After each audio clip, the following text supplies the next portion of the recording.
keys to being successful is being distinctive. I love it. What you mean? You need to be different. But when I say different, it needs to be different that is good. Just because you're different doesn't mean you're good at something. But you need to be distinctive. People need to be able to see you and say, oh, I know exactly who that is. When you see a check on a shoe, you know what company that is, Nike. Mm-hmm. You need to be distinctive. You need to be able to present yourself in a way that people are able to say, oh, that's so-and-so, so-and-so.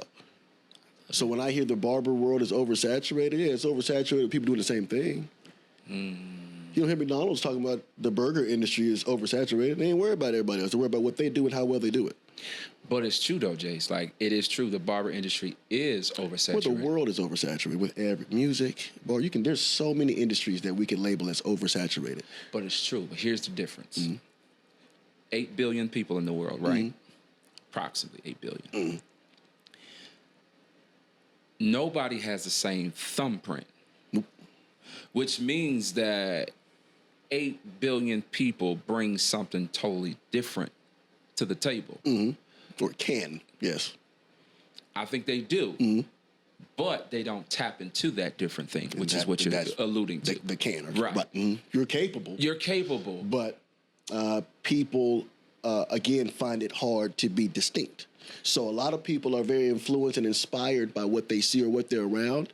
And whether they're actually interested in it or not, because that's what they know, what they've seen, what they've experienced, they go and do it. But that doesn't mean that doesn't mean that you'll be successful at it. Because I have a couple of friends of mine that we're not friends anymore, but we were back in college. Right. Long story short, they both went to barber school. It didn't work out. The reason why it didn't work out, in my opinion, is because they didn't go to barber college because they wanted to be a barber or service people. They saw that it was working out for me and tried it. So, is it oversaturated? It can be, but in my opinion, it's not oversaturated with real barbers, people who love the craft and love the profession. It's oversaturated with people looking at it as an opportunity to be successful, and that is why majority of those people who look at it end up not actually lasting as long as you, myself, and other people. They're in it for a little while. Yeah. But you don't see a lot of guys 15, 25 years in like you used to, because it's oversaturated for a brief second until the going gets tough. Man, I like this conversation, A lot of guys drop off, man. It's cool the first couple of years or whatever it is, and a lot of guys start to lose that fire, lose that passion, lose that discipline of getting up every morning, doing the same thing over and over. So is it oversaturated? In my opinion, yeah, with a specific type of person. But I think the real barbers and the guys who really love what they do and love people, we're going to stand the test of time versus the guys jumping in, spraying enhancers everywhere and having 100,000 followers. Two things I want to say to that. One is, it's oversaturated by a certain type of barber, is what you're saying. In my opinion, the opportunist barbers. 100%. Make a bunch of money and get out of here. But want to make a bunch of money. Understood.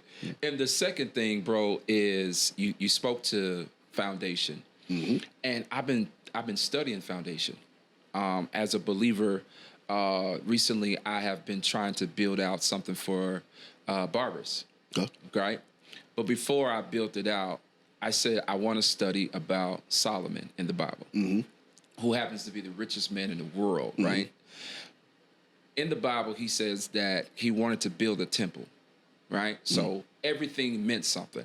I want the temple to be this high, this wide. I want a certain type of windows. But then when I got to the place of the foundation, bro, it said that when Solomon built the temple, the stones were extremely expensive. Which means the foundation is solid. Man. So it's going to last. Come on. Even if a guy next to him builds him a temple. Doesn't matter. Doesn't mean it doesn't mean it's going to stand the test of time. It might be there today and be gone tomorrow. Absolutely. You have built something that is going to last. So it almost makes you unaffected by the oversaturation. Because me personally, I'm 5 years in. I don't really feel I don't feel it. I see it, but I don't. But it doesn't affect me in any type of way. But that's because I've built a specific foundation for so long now, since day one. That you can jump in the game all you want to and do whatever you want to do. But when you've, like you said, built that solid foundation, there's no threat. And we'll see how long you can last without such a solid foundation. Wow. Because typically speaking, when you don't have that. That's the truth, bro. And this is what's crazy is with a strong foundation, you'll definitely be able to weather the storm. And in the time of you possibly feeling burnt out or possibly feeling like you don't want to do this anymore, there is a soft reminder to say you were built different. And so when that storm comes, you will bend, but you won't break. Exactly. You feel me? Versus the new barber, he's gonna fall. He's gonna crumble. The moment that day doesn't pan out the way he wanted to, that week, that month. Yeah. We'll see if he really loves what he's doing. This takes time, and even when you become successful, you still have months that are up and down, no matter 100%. how well people think you're doing. 100%. So, are you here for that part of it as well? Because if you love what you do, that part of it comes with it, and you'll accept it. I know I did. I've been broke a long time. That's it. You know what I mean? That's it. So, yeah, we'll like I said, we'll see who will stand the test of time. You. I got you. I got you. And for you being 5 years in, going into a different chapter, new journey, what has been like one of the most challenging things for you, and you actually overcame that with pivoting or, saying I got to shift in this area as a barber? As a barber, the most challenging? Yeah. Because it's never just a bed of roses. You got a good clientele. You got, you got things happening for you. But what has been a challenge for you on this 5-6 year journey?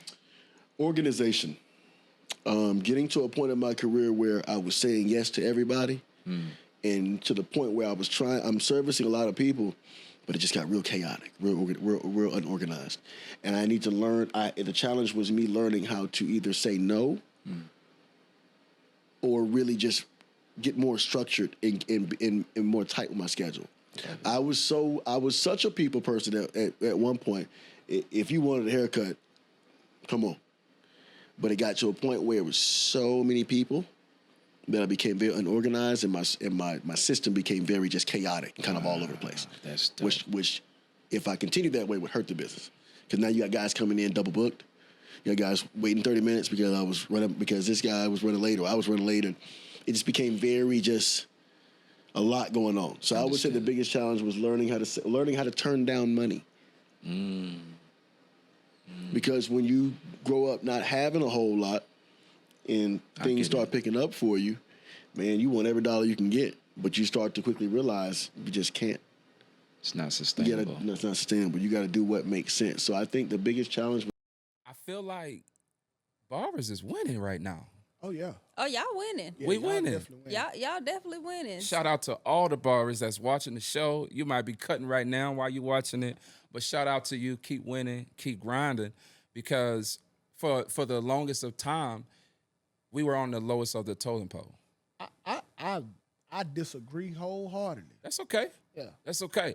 But let me tell you why I feel like the barbers in its totality, we've been at the lowest of the totem pole. Mm-hmm. You get your girl because of me. You go to the prom, to the movies, get married because of me. Your swag, pretty much, and I'm not saying me in particular, but barbers. The first person you call when there's anything important in your life is the barber. Hey, bro, can you get me, bro? Nah, I can't get you. Man, bro, I'll pay you extra because my wife want to go out or my girl want to go out. Yeah. Right? Y'all put us in this boat where you want us to jump because of what's emergency to you. But then when it comes down to the price point, dang, bro, y'all charge too much. You understand what I'm saying? Right. That's how it is, Mo. For real. That's how it is. Well, For real though. I do think that y'all are there on a lot of life events. Yeah. 100%. I honestly believe that. But I honestly believe if we're going to get into price point or whatever, those things have to match with the barbers, and a lot of it just not matching. Yeah. And I've said that a lot. Like, you can be a barber and you can have your license, you can be non-licensed, be all of that, but it's a lot of it that y'all be doing sometimes. It make me not want to pay that price point. I have no issue paying your price point. I know what I'm going to get every time. But what I'm seeing online as a whole in barbers, it ain't that. Being a barber is kind of like watching the housing market, because this barber price went up, that barber price went up, Yeah. and that barber price went up. It's in every house on the street has now went up when we got nothing in return for value. So it's kind of like me going to Burger King. So I hit the drive-through. They be like, hey, we charge $1 for a burger. Okay, cool. Hey, I don't want no cheese. Okay, cool. But the burger's still $1. Like, now, if I take some off, like if I take off a piece of cheese, why don't the value of the burger go down now? Let me ask you this. Are you getting a cheeseburger?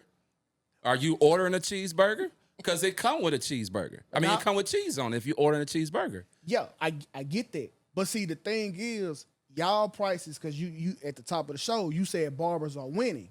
So now you have to ask yourself, who's losing? And that'll be the customer, sir. See, let me tell y'all what y'all done did. Since 2020, because we've been supporting y'all from way back in the way. We knew y'all prices were low, and we'll still hit y'all with a little healthy tip. Even when the prices became adequate to what y'all was doing, we was still tipping great. But now the prices are so outrageous that I can't afford to get a haircut every week now because hair grow back every week. So to pay $40 to $60 a week is outrageous for the customer. And this is why. Y'all gonna chalk it up, well, I got these clippers here, woo, woo, woo. But you made your money back on them clippers that you bought the first day. And did. The first day. So I be talking to barbers like, hey, why y'all, because Burger King, if I want the $20 burger, I can go get a $20 burger. But they also got a $1 menu. Barbers don't have that. It's 20, 40, 60, or no haircut. There's no in between. Well, you got to think about it, though, bro. Like, it's like this. It's like a relationship. Now we could talk about relationships, Okay. right? This my relationship expert. It's like a relationship. If I'm dating somebody, I'm married, by the way. Okay. But if I was not married and I was just dating someone, and as a scenario, and I expect for her to be a certain way based on what I've been exposed to, Okay. based on who I used to date, whatever, and because I have an experience with these type of individuals, I'm expecting that same thing from her, but I can't do that. Right. So if you've been burned by a barber on a price point level, but he's not giving you what you've been expecting based on what you have experienced in the past, is that a client problem or a barber problem? No, it's the overall market problem. Like, I disagree, though. You can find good barbers for 20 where you used to be able to, and you can find bad barbers for what y'all charging now. It's not that. It's what y'all did to us.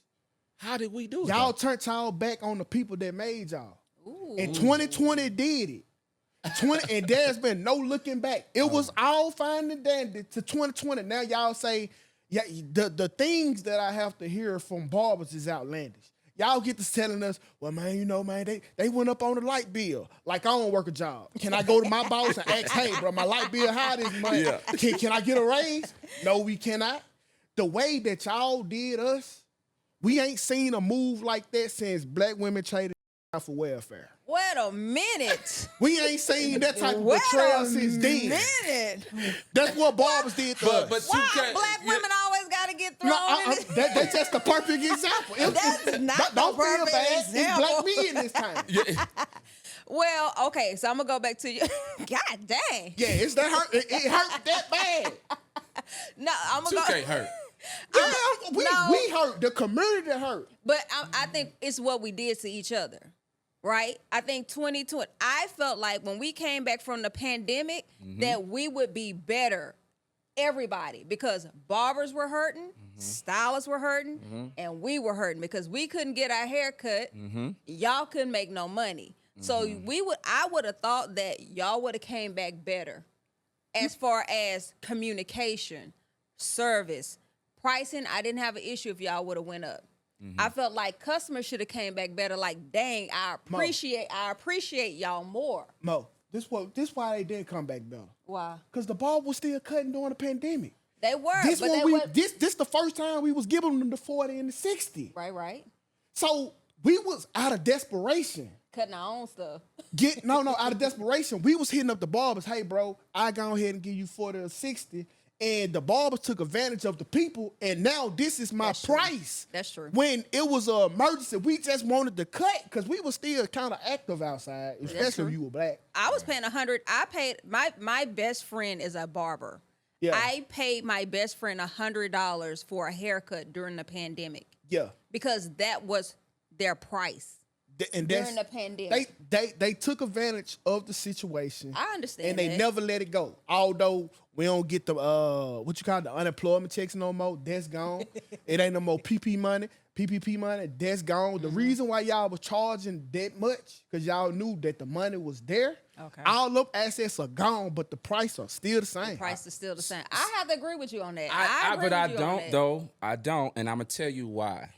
It takes an emergency for the world to recognize the true value of a barber. I don't think so. No. Hear me out. Hear me Okay. out.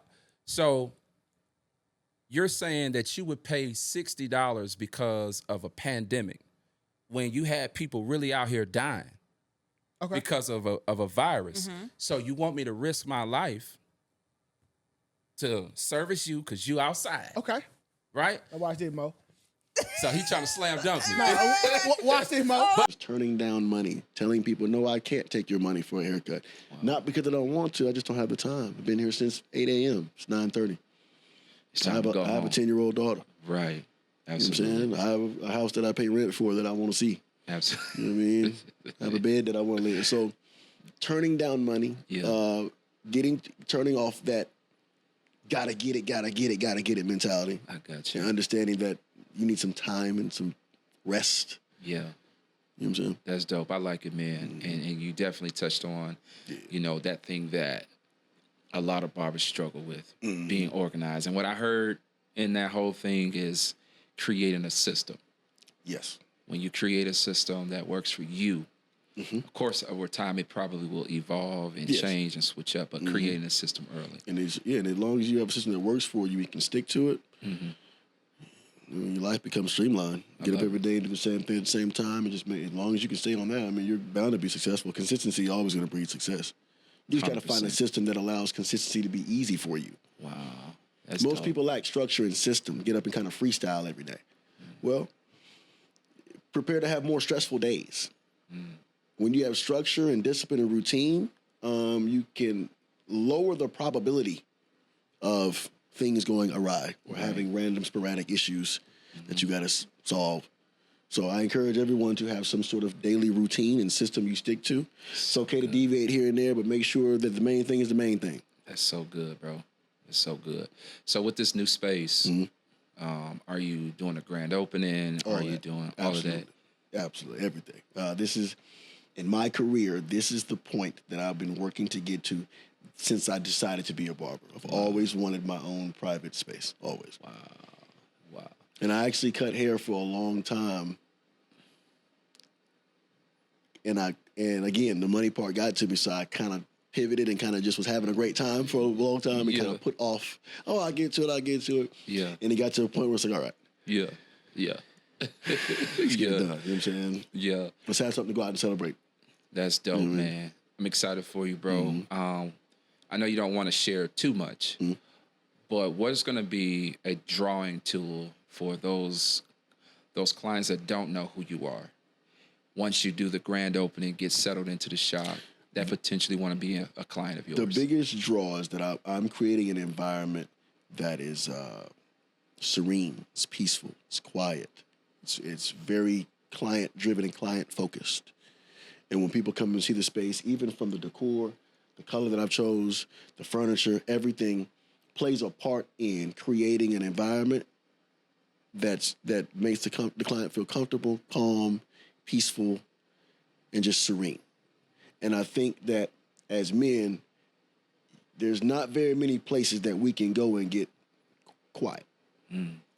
Not even at home.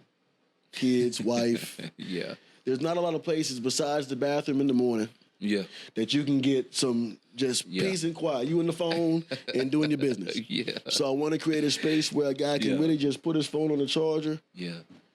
Talk about what he want to talk about, not talk at all. Yeah. Whatever. You know what I mean? And just really want to create that serenity and it's that quiet space of just I'm getting taken care of.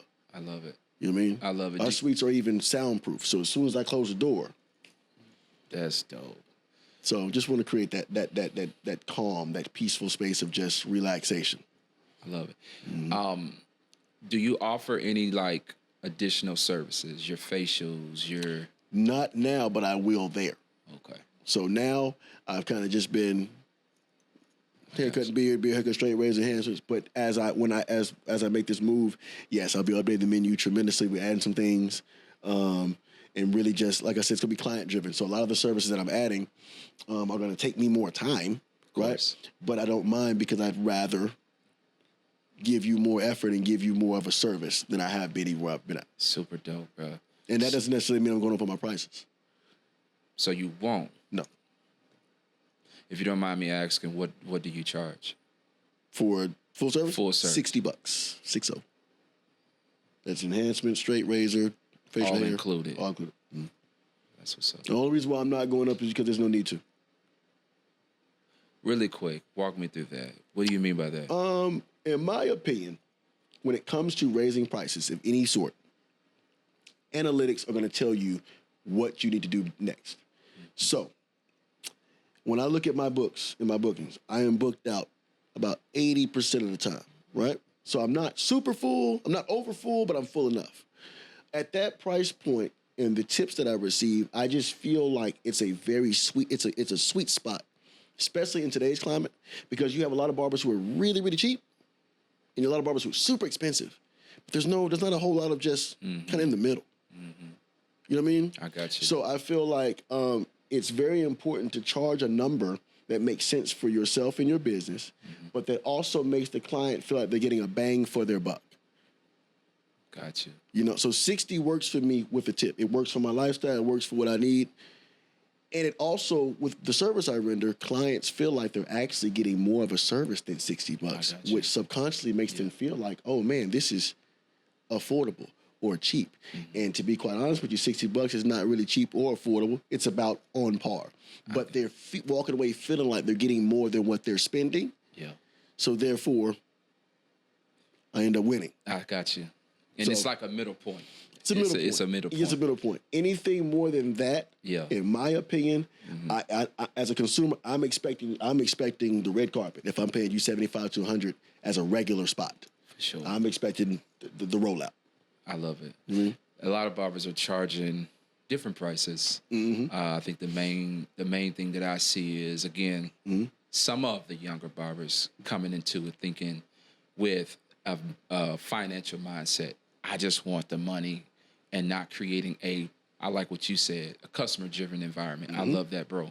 I might have to steal that, but I love that, and that's dope. And so what I'm learning is give more value.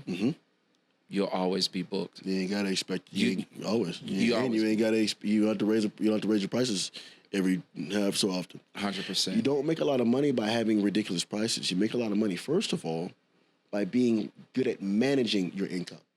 Most people who charge a lot of money for a haircut, or young barbers that I see off the rip, they do that because they want to make a lot of money. How you make a lot of money is by having a money management system. Whatever you're making right now, you need to be budgeting that as best you can before you think you can put $75 on a haircut. Because now you're putting astronomical expectations on your service that you may not be ready to perform. That's good. So how you make great money is by saving your money, right? And what you do outside the shop is going to really dictate your income. I love it. Booked or not. I know booked barbers who are broke. And the reason why is because their management of the money outside the shop cancels out the income. So if you want to make a lot of money, learn and understand the importance of money, how to save it properly, how to allocate it to what it needs to be allocated to properly, right? And how to say no to things outside the shop. Because one day you might not be booked up for that week. It might be a slow week. It might be a slow month. And you can't be out here balling out of control because you think your week is coming up and it's going to be booked, and it's not. It's all making a lot of money as a barber is about how you manage it outside of the shop, not how much you're booked inside the shop. I love it. It's a bar, bro. Yeah, it's true. It's a bar, bro. Because I've been through it. Yeah. And so, been through it. Before I let you go, man, can you close us out on just some motivation, inspiring words for beginner barbers that's looking to be where you are in the next 2 to 3 years? Don't give up. Come up with a plan, come up with a system, come up with a scheme that works for you, and you work it every single day. Beat it into people's heads that this is what you do, this is how I do it, this is when I'm doing it.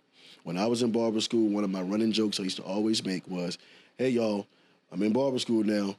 Come to me now, because when I get cold, I don't want to hear all that I'm trying to. I used to always use that slogan. People just laugh, right? I got you. But it was a joke, but I also meant that. Hey, got you. So I was promoting and having promo videos in barber college because I knew that you don't gain clients from cutting hair well.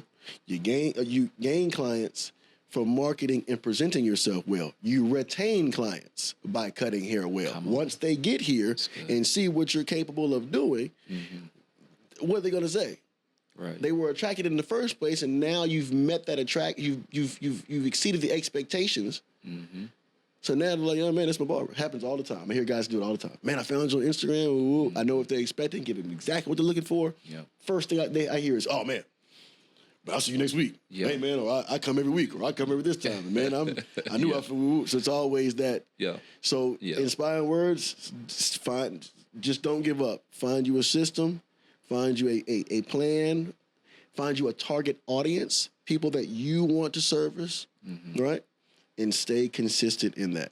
I always tell barbers, what type of barber do you want to be? How do you want people to view you? Well, I want to be a celebrity barber. What about you as celebrity? What about you would make a celebrity want to find interest in you? What about you would invoke interest from people? That's good. Because that's what celebrities do. That's good. You know, being a person I am, I got into the barbershop and started to navigate or whatnot. Clientele never been a major problem. I've been blessed with the talent, right? I can't act like cutting hair was the hard part. Extremely easy part for me because I'm an artist by nature, right? I'm artistic. But I got in the shop and that success came naturally. The clientele and all of that, right? Made me start looking beyond the chair early because I already felt like I figured out what it takes to be fully booked, build clientele, et cetera, et cetera. And my little brother, he like 7 years younger than me, he introduced me to social media. And he was just telling me, you know, just how you be in the shop, man, you need to do that online. So he like, man, them folks will love that. Wow. Him being in another generation, he understood. He understood, yeah. Me, I didn't. I was like, you can ask him. I always told him, care about the social media stuff, man. I'm booked in real life. I'm good. Yeah. Care about no social media Wasn't tripping stuff. off that. Yeah. Tripping off, I would not do it. He like, look, man, get on social media. He like, I'm telling you. And he really pushed that. And then I said, you know what? You know, I bought all this equipment, procrastinated for a while because I ain't really care for it. And one day I just picked up the phone and I made a video called Top 5 Ways to Put for Barbers to Put Food on the Table. I pulled out this big bankroll of money for attention's sake. And then I had my notes on the board, and I just went off telling barbers the top 5 ways to put food on the table in my unapologetic tone, because I never came to the internet to be politically correct. I never came to the internet to be safe and be right. I just came to bring my expertise to the industry and, you know, let other barbers know what was up. And man, the video did numbers. And I got back to the barbershop, everybody, clients and all the it's like, I'm like, everybody seen it.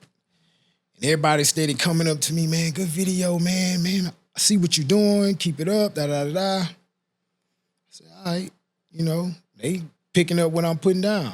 And I ain't stopped yet. is that moment when it clicked for you, or was it a moment before that, or even after that? When you say click, what you mean? You talked about the social media because that wasn't your thing. So you said, man, I made this video, and then boom, everybody's walking up to you saying, man, and keep doing what you're doing. Was that where it clicked for you to keep coming back and showing up to social media? Yeah, that's what made me keep showing up to social media. Yeah, but the passion to inspire, motivate, and spread my expertise it's always been there. If you pay attention to my brand, it says ColeCutz. Then under it says own you. Just like Nike says just do it, mine said ColeCutz, own you. That own you statement is vital. It's very important because I've always been passionate about personal development. Okay. Because I'm a 2-time felon. I done been to prison. I done been divorced. I done lost 2 children as babies, right? Grew up in a dysfunctional home. I get it. Fatherless, mother on drugs, the whole 9. Grew up in the projects, all that. To make myself a profitable barber later in life, not just the money, because in order to be a profitable barber with the type of clients that I have, you have to be a certain type of person. I grew to become who I am now. So personal development has always been my passion. So that was a passion way before social media. I just was able to do it through barbering, right? Looking around in the barber community, who I see? Black and brown brothers. Perfect market for what I have to bring. This wasn't just about building no clientele or just about, how to cut hair. None of that. This was about personal development through barbering. And that was going to help you with your professional development, which is going to help you be a more successful barber. And it's going to affect everybody around you. That was that's always been my mission. So when I seen that I had that light on social media, them eyeballs on me on social media, I say, yeah, let's get it. I got them now. They listening, they paying attention.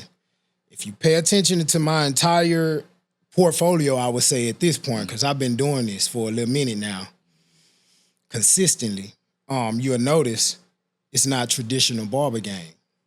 It's never been traditional barber game. I used to get online and I see barbers, this is how you do a taper. It's how you do a low fade. Or in order to build your clientele, you need to pass out 10 business cards, and for every 10 you pass out, you're gonna get 1. Now, granted, all of this is needed.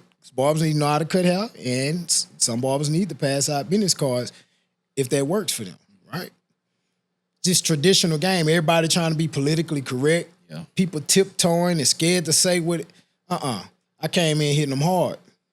I came in telling them stop chasing tail, get off that weed, get off that alcohol, stop chasing women and get your 1 gal. Wow. Yeah, I came hitting them where it really hurt. Wow. Speaking to who they really are. And it upset a lot of people, but that also helps with virality, of course. But I start hitting it with that type of game because it's personal development. You can't develop as a professional. I even get on about hit the gym, right? Get in shape, right? Because it all goes into your professional development, right? And that shook up a lot of people, but it also touched the right people. And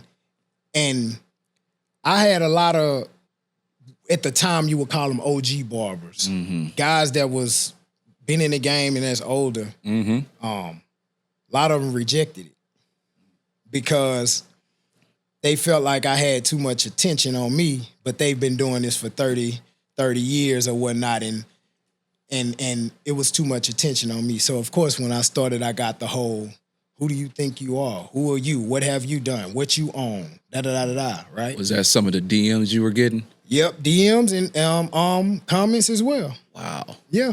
Wow. I done broke down all these people into personality types, and I know them well now. So, and I use them when I make content, and I speak to them because I know what their true problems are, right?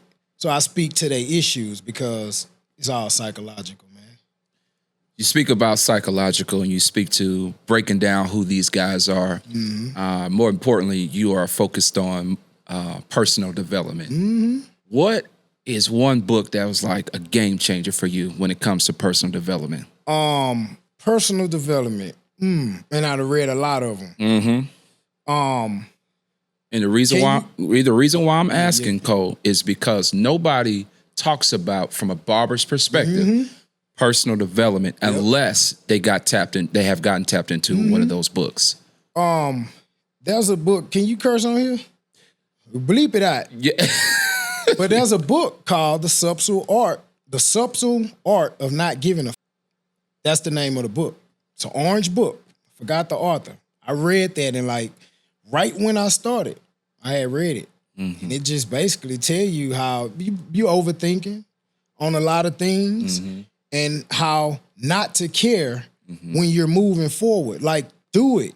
Like, just do it. Stop caring so much. And granted, I took the 16 personality test. Also, it's great for anybody that's into personal development. It's good. Said I'm an architect mindset type. That's right? good. And with that being said, I overanalyze things. I need to know everything about it before I make a move. But that book made me go, I might not need to know everything about it. Just move. You can learn about it as you move.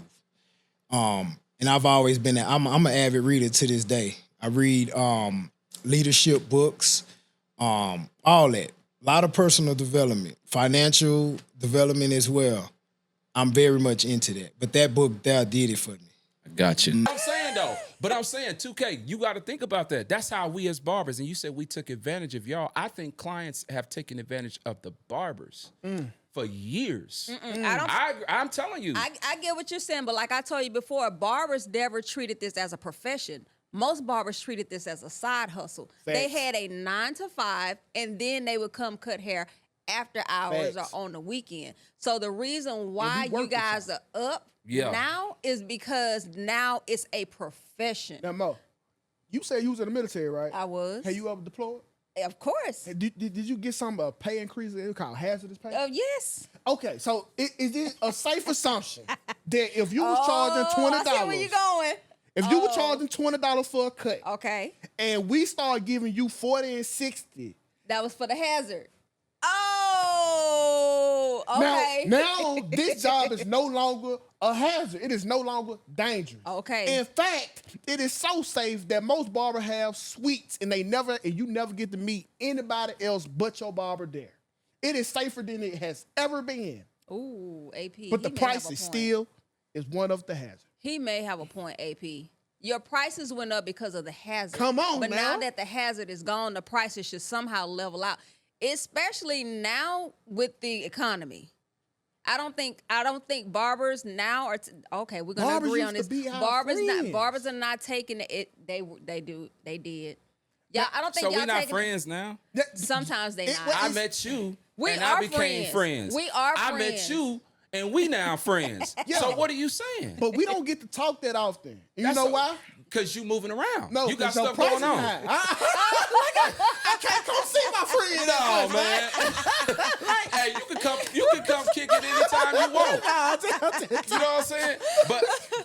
But someone said that it took the pandemic for barbers pretty much to be considered as professionals, right? But in addition to what you said, I feel like everything has gone up. Yeah. My spray to clean my clippers so your beard, like around your beard, won't bump up, Right. costs $13. Okay. Well, hear me out. Before the pandemic, it was $7, bro. Mm-hmm.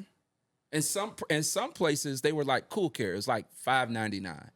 But some beauty supplies, some barber supply stores, it's expensive. So, bro, you basically what you doing is this like McDonald's charging me for the spatula. No. You need, No. hold on, wait, no, because you need these products for your business. And I'm not using the whole $13 bottle.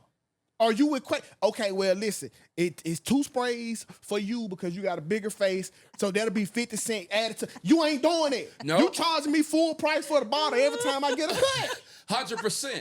But what I'm saying is, That's bad math. no, it's not. Math ain't mathing now. Razors gone up. Sprays have gone. Hear me out. Clippers have gone up. Like all of the products within the barber industry have gone up. My clippers cost like Jordans. Yeah. But at what point when you recoup your money, do you Do say you my price bring the need to price go back down? Nah. See, look, it's not. Nah. So that's selfish. That's the Nah. problem with the barbers. No, it's not. I'm not saying that you guys should be charging $25 or even $40 for a haircut. I'm not saying that. But what I'm saying is when we're starting off at $100, when we're starting off at $60, Okay. it doesn't leave room for people to tip. I don't feel the need to tip my barber. Facts. If I paid you $60, I feel like my tip is in the haircut somewhere. If I paid $60, $70, $80, $100, find my tip in there somewhere because it takes you maybe 35, 45 minutes to cut my hair. I come offering a solution. But before you get to the solution, let me just say this on behalf of We love barbers. barbers, We do. at large, right? You have. I'm gonna say it this way: you have 2 types of barbers. You have one that thinks like a CEO, that thinks like this is not a hustle for me. This is how I provide for my family. Right. So I'm not gonna treat it like a hustle. But then you got cats that want to be famous, who may not provide you a good service, may not give you the customer service that you are looking for. That, if I'm paying this premium, I need to get, as soon as I walk in the door, you pretty much should be hugging me. Yeah. But every barber didn't do that to you is what I'm trying to get at. It's not the barber hurt. I get what you're you saying. see what I'm saying? I get what you're saying, but we have to look at you as a whole. That's what we don't don't. know. I get We it. don't know how to break down the onesies and the twosies. We just say the barber industry as a whole. The same thing that the barber industry go to. When I listen to braiders, it's the braider industry as a whole, or the salon industry at whole with beauticians. I can't say ones and twosies because if it's a So profession, you got more barbers charging a premium that's not good yes. than barbers that are charging a premium that are actually good and providing that service. Well, we've talked about this before. You have barbers that are coming out of school saying my price point starts here I because got it. everybody in the shop is charging that. Thank you. And Thank you. and it has to be levels to what you can charge. And he can't charge under that because they probably kick him out the shop. It If- depends if- on the owner, though. If everybody got $60 cuts in here and he charging 20 and he booming, you got to move your shop. Not really. This is what I would do. And this is cool because I'm a barber and y'all not in the barber space Right. per se. I'm going to tell you what I would do. If I charge $60 for my haircuts at my shop and this guy is coming straight out of school, you can't really hit the flow for real until I train you if I see the need that you're not on a certain level. That's on the owner. Ownership, everybody's not going to come out cold, swinging. Like, you don't hire the best of the best barbers. You hire the barber that got a good heart, that got passion for the industry, and then you train them. I ain't saying it. If y'all had the heart y'all were talking about, the prices wouldn't be $40 and $60. That's not true, bro. Listen, That's okay. not true. Y'all, Okay. he got barber hurt. He You know, do, they he like hurt. shirt Listen, no, He got I'm not. barber hurt. I'm not. One individual barber didn't hurt me. They all did it at the same They did time. it at the same time and they never looked back. Because if it's about the equipment, like you say, right? Okay, get a tier package. Have a $20 tier where you use these clippers and this liner. Have a $40 package where you use these clippers and this liner. That ain't gonna work. Exactly. That's not gonna work. That's how you know it's not about the equipment. Yeah, that's not gonna work. We just being greedy because we can get it now. I'm going to tell you something. There's a scripture in the Bible. And I know how you feel. Okay. But there's a scripture in the Bible that says, the first shall be last, and the last shall be first. Okay. For the longest of time, barbers have been overlooked. You want your face. You want enhancements. You want us to get out and get you early because you got to go kick it. You got to be in the streets, whatever. You want us to do all this for $25. I don't think that there has never ever been a time in society where barbers have been treated last. We can go to old school back here behind the camera. I guarantee you he can't pinpoint that time when barbers have been treated. Matter of fact, when you see the barber sign, you know this is a place where everybody's respected when you walk in. You come in here, you get the game, you got bootleg movies, you got everybody here, you got Malcolm X. The first time I ever seen the Nation of Islam and Malcolm X and Farrakhan, that was at the barbershop. It was community. You talking about the Kevin Samuels, them conversations been happening at the barbershop years ago when I was a knee high. Understood. There is no place in history where we can say that that barbers have not been valued. That's blasphemy. I don't think so. It's the truth. It's the truth. You think so, Mo? I don't think y'all been. Like I said, I think that was on y'all. I think it was on the barber and how you treated this industry, because most of the time, if you were charging $25 at the time, it wasn't enough. So it wasn't your main gig for most people. For you, it's always been that thing that you've done. But for somebody else that had a family and needed to provide, it was just a side gig. And I'm not saying go back to 15 or 20. We get it. We understand the hustle. Okay, so how much should a haircut? How much should a haircut be? Man, bro, honestly, Just a basic haircut. right now, bro. Yeah, right now. I say, Where before you answer, okay, where if I get 3 or maybe even 4 items from HEB, that's $100. if you get what from HEB? 3 or 4 items, groceries, that's $100. Okay. Right? Where I go, gas is up. Like the economy is different. So how much should a haircut be from your vantage point? Well, I'm affected by the same economy you are. 100%. So I like to say right now, $35 with a tip. Ooh, I don't know Listen, about 35. listen, 35. And drop in the comments how I much don't you know think a about haircut 35. should Hold be. on, no, check this out. 35 with a tip. It's 40 average right now. We speaking to the greed. I just dropped the price down $5, and you probably gonna get it back with the tip. But because it sounded like $35, no sir. What, you dropped the price down for who? Because that ain't how much a haircut costs. See,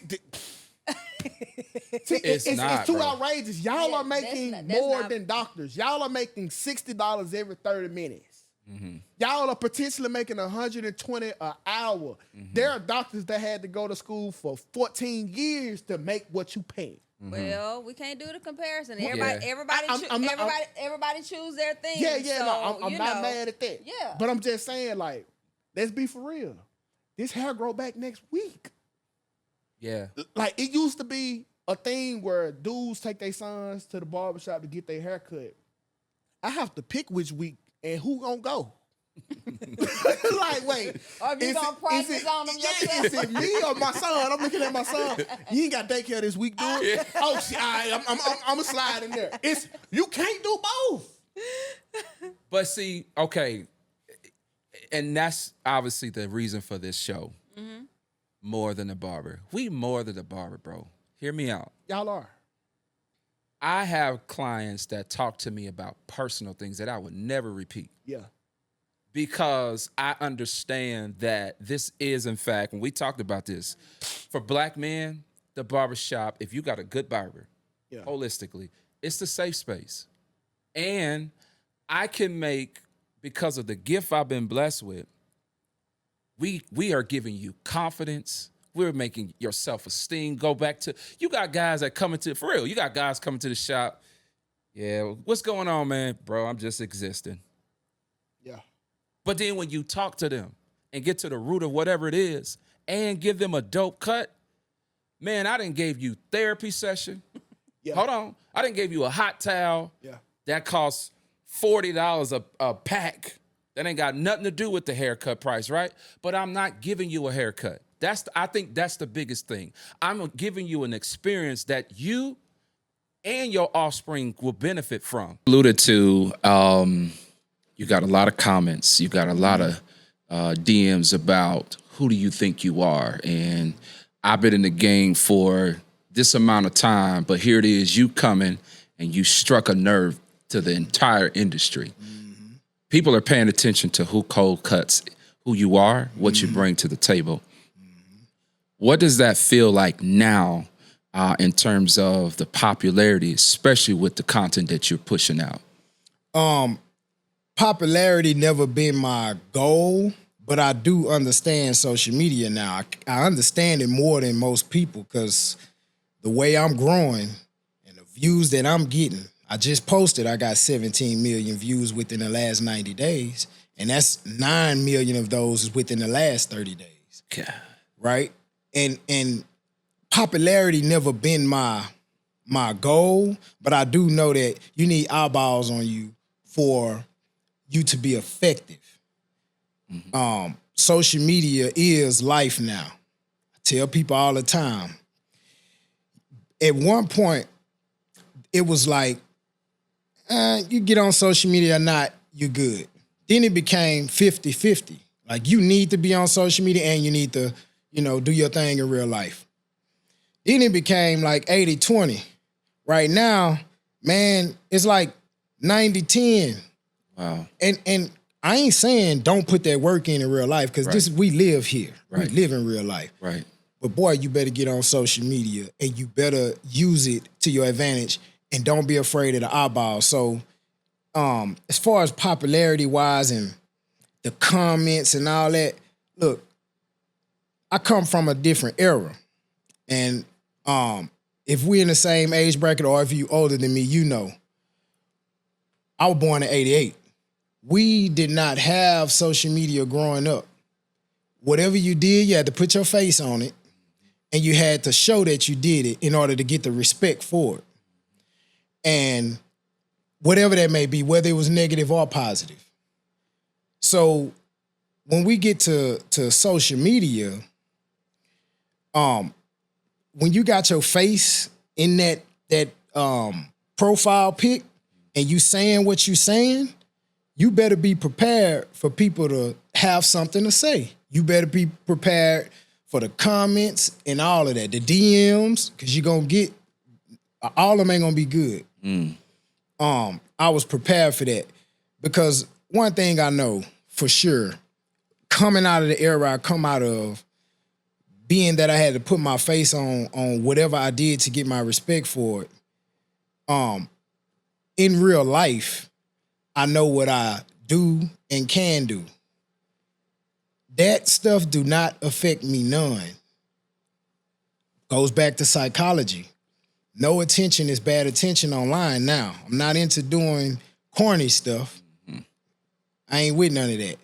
But I know when you saying certain things, there's gonna be a lot of people that disagree and they're gonna jump in them comment sections and they gonna go to war. I don't know if you've seen it. I put out that post that said the fade is black culture. And I said everybody else just borrowing it. Now, it's a fact. That post is really what made this movement more potent. Made me say, you know what? It's time to really move now. That post right now is well over 1 million views. It got over 2,500 comments. At this point, I don't even know what it is. I wanted to take it down. I had regretted it at one point. But if you see this comment section, then I went live with my girl because she's a Latina. Because in this comment section, it was primarily Latino guys that was just disrupted by that. And I understand the psychology behind it. We two marginalized groups. They feel like we got one thing that's up on them that they love dearly. They love the fade. They love a lot of our culture. And for us to say it's ours and they borrowed it, it's offensive, whatever. I get it. But I went live with my girl. She's a Latina, really to show, I lay with a Latina every night. And not to show them I lay with her, but look, this ain't none of that. I've been around brown people all my life. You know what I mean? Yeah. We went live. I put up a clip from that. This thing, at this point, this thing got over, I think it's 7,000 comments. Jesus. Now imagine, I can open my phone now, it's still happening. Yeah. That post is almost a month old. I was going to ask you, when did you post it to? So a month ago. It's about a month old now. You should see these comments. The average person couldn't handle it. I'm gonna tell you that now. So just give me something that just stood out to you. Posting your girl, obviously, from what I imagine, is offensive to some. But what was something that you like? Wow, comment wise. Number one comment that I keep seeing is, who cares about if the fade is Black culture? Who cares who created it or where it come from? Yeah. This America, we share cultures. Yeah. Who cares? Right. That comment right there is dismissive. But if you comment and said, who cares? I guess you do, because you commented. So who cares? Right. You do. Right. You care so much that you made a comment. Yeah. Another comment I see is you saying that y'all created this and that, but y'all love our women. And I tell them, well, Yeah. yes, and I'm a Black man, most highly desired man on earth by all races of women. He's and a this Black ain't me just speaking. These are facts. So, in Latinas, they desire Black men. It's just what it is. That's what it is. And hey, it is what it is. If Black women like Latinos, go for it. Hey, don't do me none. So those stand out because they put those in often, right? But that who cares comment is basically the base of most of the comments that's there, right? Because it pisses a lot of people off because you're Black and we supposed to not have anything. We supposed to be lesser than, based off of the way people think of us, based off of how the media painted us and white America, of course. So to say we own something is derogatory to the average mind.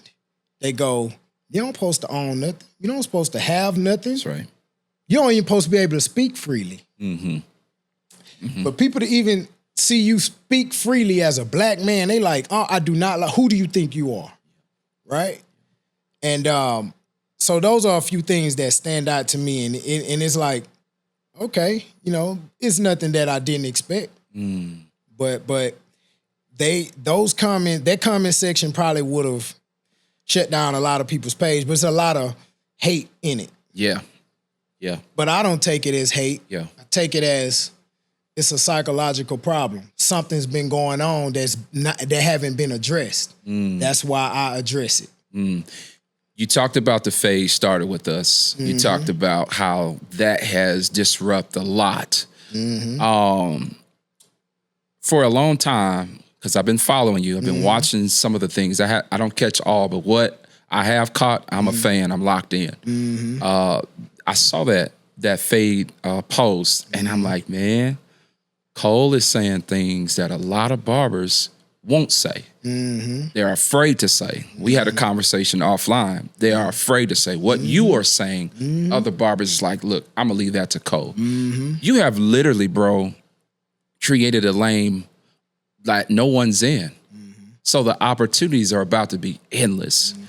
Speaking to that, what's this new initiative, this new movement that you are doing, and can you break that down and how it came about? So the Fade from Black Expo is an expo for us by us.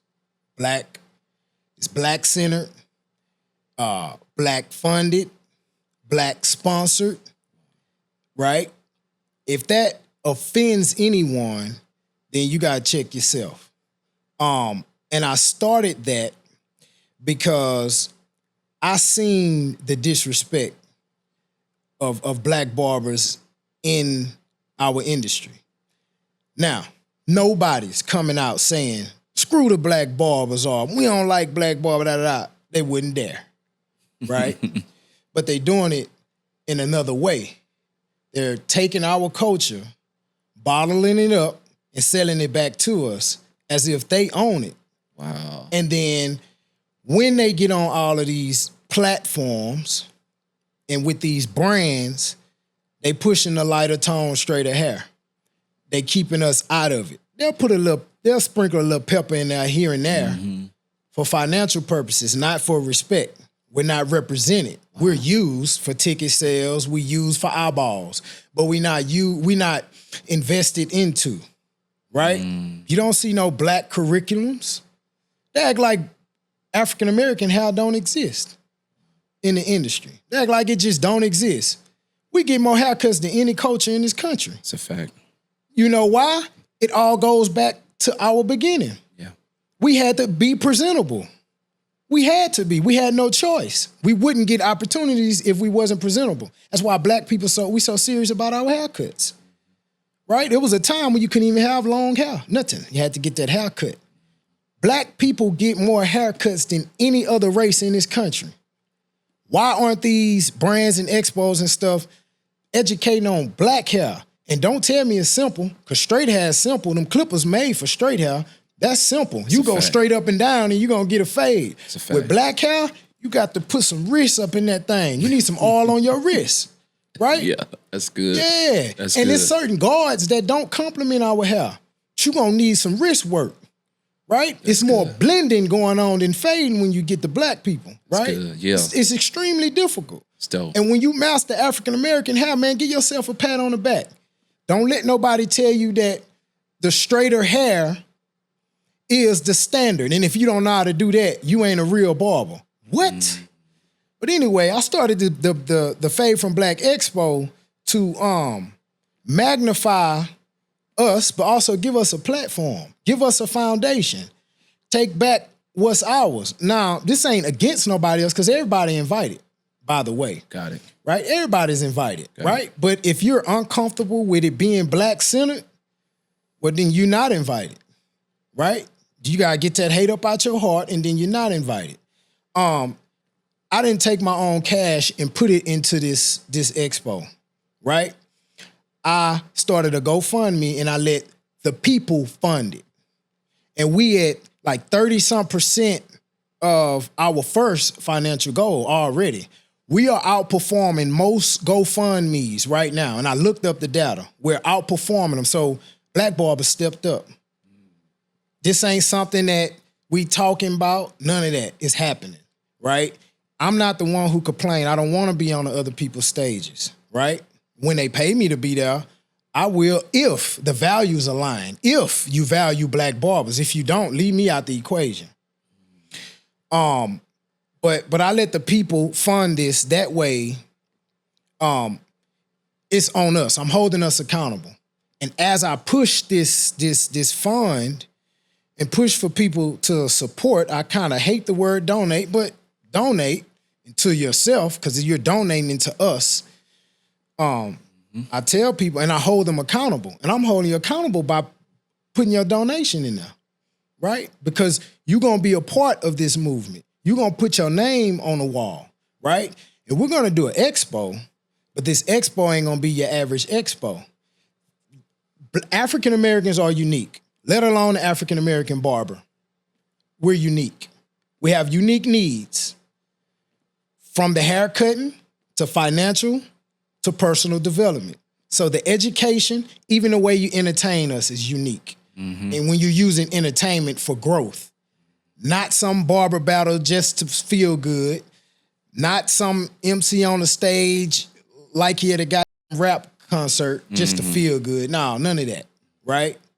And granted, we own the cool anyway. We know how to keep our people in. Yeah. And we got to have one of them 2 steps when it's at some point during this expo too. We have to. It's mandatory, right? Yes, sir. But this is gonna speak to the people. It's gonna speak to the people. We're gonna educate the people, and we're gonna cater to the unique needs of an African-American barber. Wow. That's what's gonna happen. Wow. And anybody can come get educated, but it's gonna be black-centered. It's for us and by us.